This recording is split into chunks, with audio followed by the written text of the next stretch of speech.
में हम लोग बात करने वाले एग्रीकल्चर ड्रोन्स के बारे में। एग्रीकल्चर ड्रोन में क्या क्या रहता है और कौन सी मोटर से वो हाई ट्रस्ट का हमें परफॉर्मेंस देता है और 6 केजी से लेके 20 केजीज का पेलोड इस्तेमाल होता है उसमें एग्रीकल्चर ड्रोन्स में। तो पहले बात करें उसमें VLDC मोटर्स में। देखो गाइस, मैक्सिमम हमारे ड्रोन में गोल्डन मोटर तो हम लगाते हैं, लेकिन गोल्डन मोटर उसमें नहीं लगाना पड़ता है क्योंकि वो एक एग्रीकल्चर ड्रोन है। एग्रीकल्चर ड्रोन में किसी को से काम में आता है वो तो खेती किसान में काम आता है क्योंकि वो बहुत ही एग्रीकल्चर ड्रोन रहता है। उसे हम लोग 6 केजीज और 20 केजीज का पेलोड ले सकते हैं आराम से। जो मोटर उसमें इस्तेमाल होती है वो डिस्क मोटर रहती है क्योंकि डिस्क मोटर एक ऐसी मोटर है कि हाई परफॉर्मेंस में वो फ्लाई करती है। उसका आरपीएम आप सोच के परेशान हो जाएंगे। उसका आरपीएम रहता है 4, अपन लगाना पड़ता है 4000 केबी की मोटर लगाना पड़ता है अपने उसके उसमें किस में बोले तो एग्रीकल्चर ड्रोन में। अब बात करें उसके प्रोपेलर के ऊपर, जो कि प्रोपेलर उसमें अपन लगाना पड़ता है कम से कम, अगर आप डिस्क मोटर यूज़ कर रहे हो तो मैक्सिमम आपको 20 इंच का प्रोपेलर लगाना पड़ता है, यानी तो उससे भी ज़्यादा आपको 11 इंच का प्रोपेलर लगाना पड़ता है क्योंकि आप एक एग्रीकल्चर ड्रोन बना रहे हो। अब बात करते हैं उसके ESC के ऊपर। मैक्सिमम अपन 30 एम्पियर के लगाते हैं, अपन एग्रीकल्चर में लगा सकते हैं क्या? बिल्कुल भी नहीं लगा सकते क्योंकि वो एक एग्रीकल्चर है और उसमें जो VLDC मोटर लग रही है वो डिस्क मोटर लग रही है, वो भी हाई परफॉर्मेंस की लग रही है, वो भी हाई पावर की VLDC मोटर लग रही है। तो मैक्सिमम हमें लेना होगा 40 एम्पियर की ESC। 40 एम्पियर से लेके 120 एम्प्स की अपन ESC लगा सकते हैं एग्रीकल्चर ड्रोन में। तो ऐसा ESC का लगा सकते हैं, मतलब हाई परफॉर्मेंस और हाई पावर की हमें ESC लगाना पड़ता है। अब बात करें उसकी बैटरी बैकअप के लिए, बैटरी कौन से लगाए, 6S लगाएं या 3S?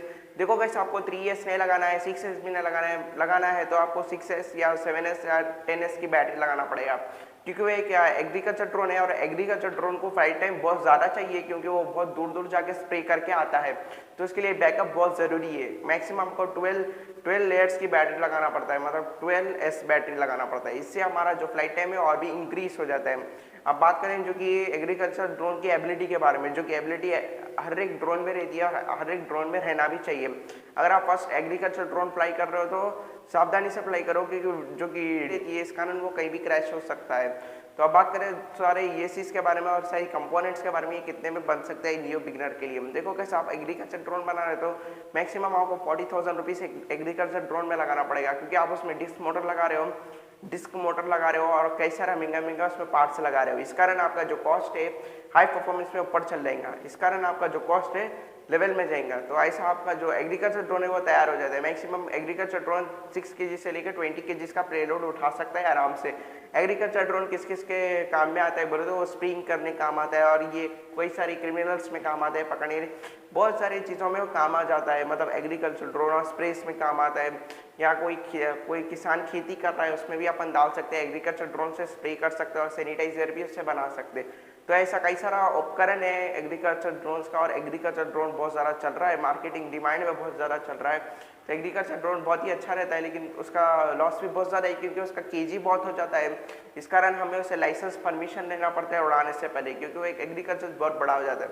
अब उसके फ्रेम के बाद बात करेंगे जो कि इसका फ्रेम बहुत ही महंगा रहता है और बहुत कॉस्टली रहता है और बहुत बड़ा रहता है। तो हमें मैक्सिमम आपको जो कि सेंटीमीटर्स रहता है, मैक्सिमम आपको 100 मीटर का मिल जाता है जो कि है उसका फ्रेम बहुत बड़ा रहता है। अब बात करें उसके हम कौन सा ट्रांसमीटर यूज़ करें तो मैक्सिमम अपना का आता है CT6 भी अपन नहीं यूज़ कर सकते, अपन यूज़ करते हैं डिस्प्ले वाला I6 ट्रांसमीटर जो कि बहुत ही बेहतरीन रहता है हर एक ड्रोन के लिए। अभी कई सारे फ्लाइट कंट्रोल, कई सारे ट्रांसमीटर, कई सारे रिसीवर से लाइक रेडियो लिंक का भी है, आप रेडियो लिंक भी लगा के अपने एग्रीकल्चर ड्रोन को नेक्स्ट लेवल का फ्लाई कर सकते हो। अब बात करते हैं डिस्प्ले वाले की रेंज में कितना मिलेगा। देखो कैसा, अगर आप डिस्प्ले वाला लगाते हो जो कि आता है FlySky I6S ट्रांसमीटर, वो मैक्सिमम आपको देगा 400 किलोमीटर्स का रेंज और 400 मीटर्स का डेस्टिनेशन।